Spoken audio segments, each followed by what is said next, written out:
খুশির খবর, কৃষকদের প্রতি মাসে 1000 টাকা দেবে মমতা। এখনই ফর্মটি জমা করুন। ফার্মার পেনশন স্কিম রাজ্যের কৃষকদের জন্য খুশির খবর।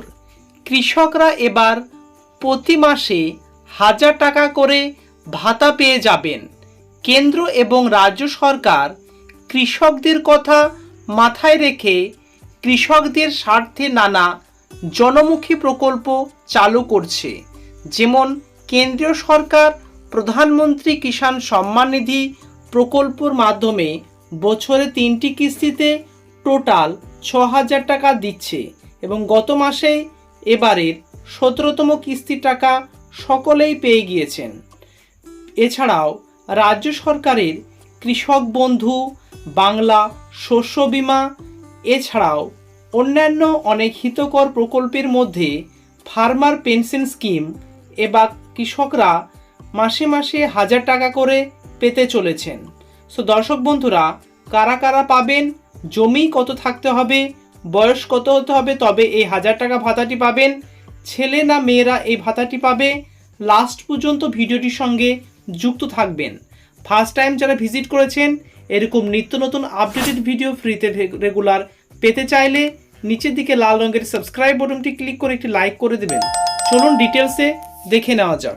সর্বপ্রথম এটি আবেদন করার জন্য যে সমস্ত ডকুমেন্ট আপনাদের প্রয়োজন সেটি হচ্ছে ভোটার কার্ডের জেরক্স, 2 নাম্বার আধার কার্ডের জেরক্স, 3 নাম্বার যদি সে প্রতিবন্ধী হয় তাহলে প্রতিবন্ধী সার্টিফিকেট লাগবে।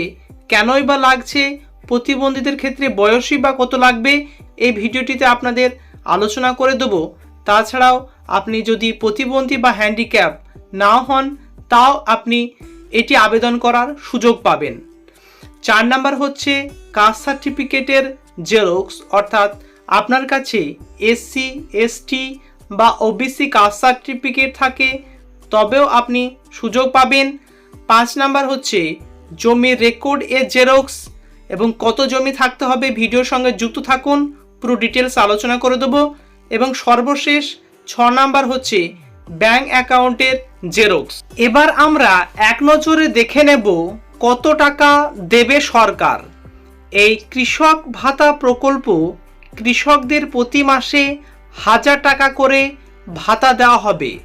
বিভিন্ন ব্লক অনুযায়ী সাধারণ তফসিলি জাতি, তফসিলি উপজাতি, এছাড়াও শ্রেণীর কৃষক, বর্গাদার ও ভূমিহীন ক্ষেত মজুর সকলের জন্য আলাদা আলাদা শূন্যপদ সৃষ্টি করে সেই সমস্ত কৃষকদের এই 1000 টাকা করে আপনারা মাস শেষে ভাতা পেয়ে যাবেন। এবার আবেদনের শর্ত। 1 নাম্বার 1/1/2024 তারিখ অনুযায়ী বয়স ন্যূনতম 60 বছর হতে হবে। শারীরিকভাবে অক্ষম বা ফিজিক্যালি চ্যালেঞ্জড হলে 5 বছর ছাড় পাবেন এবং 55 বছর হলে আবেদন করা যাবে। 2 নাম্বার কমপক্ষে পশ্চিমবঙ্গে 10 বছর বসবাস করে থাকতে হবে। 3 নাম্বার আপনার নিজের নামে জমি থাকলে 1 একরের বেশি জমি থাকা চলবে না। আর আপনি যদি বর্গাদান হন তাহলে 2 একরের বেশি জমি থাকা চলবে না।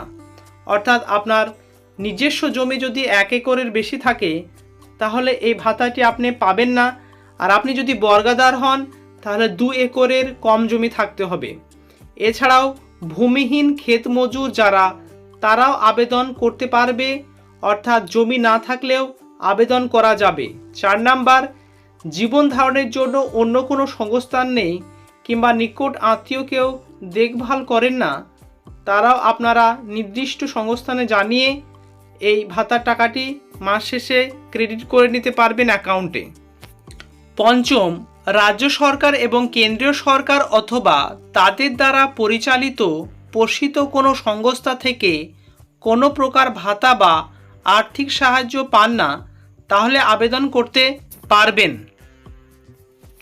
অর্থাৎ উপরে যে শর্তগুলো কথা বললাম এই শর্তগুলি যাদের ক্ষেত্রে প্রযোজ্য হবে একমাত্র তারা এই কৃষক বার্ধক্য ভাতা প্রকল্পে প্রতি মাসে 1000 টাকা করে পাবেন। আর কারা টাকাটি পাবেন না, যদি আপনার 1 একরের বেশি জমি থাকে তাহলে আপনি টাকা পাবেন না। যদি আপনি 2 একরের বেশি জমি চাষ করেন বর্গাদার হিসাবে তাহলে আপনি টাকা পাবেন না। 2 নাম্বার, এছাড়াও যদি আপনি রাজ্য সরকার বা কেন্দ্রীয় সরকারের অন্য কোনো প্রকল্পের ভাতা পান, সেটা বার্ধক্য ভাতা হতে পারে, কৃষক বন্ধু হতে পারে, তাহলে আপনি টাকা পাবেন না। এবার আপনারা এই ফর্মটি কোথা থেকে সংগ্রহ করবেন? এই প্রকল্পে আবেদন করতে গেলে আপনাদেরকে একটি ফর্ম জমা করতে হবে। সেই ফর্মটি স্থানীয় ব্লকের সহ কৃষি অধিকর্তা অথবা মহকুমা সহ কিছু অধিকর্তা প্রশাসন অথবা জেলা সহ কৃষি অধিকর্তা এর অফিস থেকে বিনামূল্যে পেয়ে যাবেন। তাছাড়াও আপনারা কমেন্টে জানাবেন, আমি সেই কমেন্টে আপনাদের লিঙ্ক দিয়ে দেবো, সেখান থেকে ডাইরেক্ট আপনারা এই ফর্মটি ডাউনলোড করতে পারবেন। আপনাদের স্ক্রিনে দেখতে পাচ্ছেন প্রতি সহ কৃষি অধিকর্তা, আপনার মহকুমার নামটি লিখবেন, তারপরে জেলার নাম, তারপরে যে ফর্মের হেডলাইন দেওয়া আছে দেখতে পাচ্ছেন বিষয় কৃষক বার্ধক্য ভাতা পাইবার জন্য আবেদনপত্র, আবেদনকারীর নাম, পিতা বা স্বামীর নাম, এখানে আবেদনকারীর সমস্ত দরখাস্ত, নিজ প্রত্যায়িত অর্থাৎ আপনার যে ডকুমেন্টসগুলো দেবেন সেখানে সই করবেন। শারীরিকভাবে যদি আপনি অক্ষম হন তাহলে হ্যাঁ লিখবেন, না হলে না লিখবেন। আপনার ঠিকানাটা মেনশন করবেন, ভোটার কার্ডের নাম্বার, আধার কার্ডের নাম্বার, বর্তমানে নিজ মালিকানা জমির পরিমাণ যদি থাকে, এখানে আপনার ব্লক, মৌজা, জেল নাম্বার, খতিয়ান নাম্বার, দাগ নাম্বার এবং জমির পরিমাণ। আর নিজস্ব জমি থাকলে নিজস্ব জমি, না হলে বর্গা জমি। এছাড়াও উক্তভুক্ত জমি নিজ চাষ করিতেছেন কি না, হ্যাঁ বা না যদি থাকে তো হ্যাঁ, আর না হলে নাতে আপনি টিক চিহ্ন করবেন। স্টার মার্কসগুলো আপনারা অ্যাভয়েড করবেন না।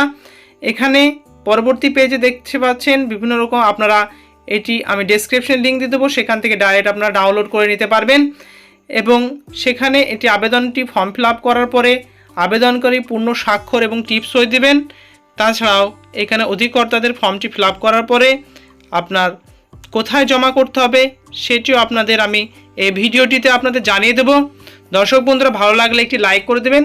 আর ফার্স্ট টাইম যদি ভিজিট করে থাকেন, নিচের দিকে লাল রঙের যে সাবস্ক্রাইব বাটনটি আছে সেটা ক্লিক করে সাবস্ক্রাইব করে চ্যানেলের সঙ্গে যুক্ত থাকবেন। সো দর্শক বন্ধুরা, এই ফর্মটি আপনাদের ফিল আপ করে জমা করতে হবে। 7 নম্বর যে অংশটি বলেছে তফসিলি ভুক্ত জাতি উপজাতি কি না, অর্থাৎ আপনি যদি ST SC হন, যদি হ্যাঁ হন হ্যাঁ, না হলে না। কিন্তু যদি আপনি SC ST হন তাহলে আপনাকে আপনার প্রমাণের জন্য সার্টিফিকেট জমা করতে হবে এই ফর্মটির সঙ্গে অ্যাটাচ করে। আবেদনকারী পরিবারের ব্যক্তিদের পূর্ণ বিবরণ, আপনার পরিবারের নাম যদি নথিভুক্ত করতে চান, নাম, ঠিকানা, বয়স, পেশা, মাসিক আয়, আবেদনকারীর সঙ্গে আপনার সম্পর্ক, এগুলো পুরো বিস্তারিত আপনাদের এখানে ফিল আপ করতে হবে। তো দর্শক বন্ধুরা, বুঝতে পারছেন এখানে দুটো ফর্ম, অর্থাৎ ফ্রন্ট পেজ এবং এটা হচ্ছে ব্যাক পেজ। সো দুটো এটা আপনাদের ফর্ম ফিল আপ করে জমা করতে হবে। চলুন এবার এই ফর্মটি কোথায় জমা করবেন সেটি এবার দেখে নেব। এই প্রকল্পে আবেদন স্থানীয় ব্লকের সহ কৃষি অধিকর্তা অথবা মহকুমা সহ কৃষি অধিকর্তা অথবা জেলা উপকৃষি অধিকর্তা এর অফিসে জমা করতে হবে। ভিডিওটি আপনাদের কাছে উপকারে লাগলে বা ইনফরমেটিভ হলে একটি লাইক করে দিবেন। আর এরকম আপডেটেড ভিডিও ফ্রিতে রেগুলার পেতে চাইলে নিচের দিকে লাল রঙের সাবস্ক্রাইব বাটনটি ক্লিক করে আপনার মতবাদটি, অর্থাৎ কোন পঞ্চায়েত থেকে দেখছেন সেই পঞ্চায়েতের নামটি কমেন্টে জানাবেন। Thank you very much. See you next video.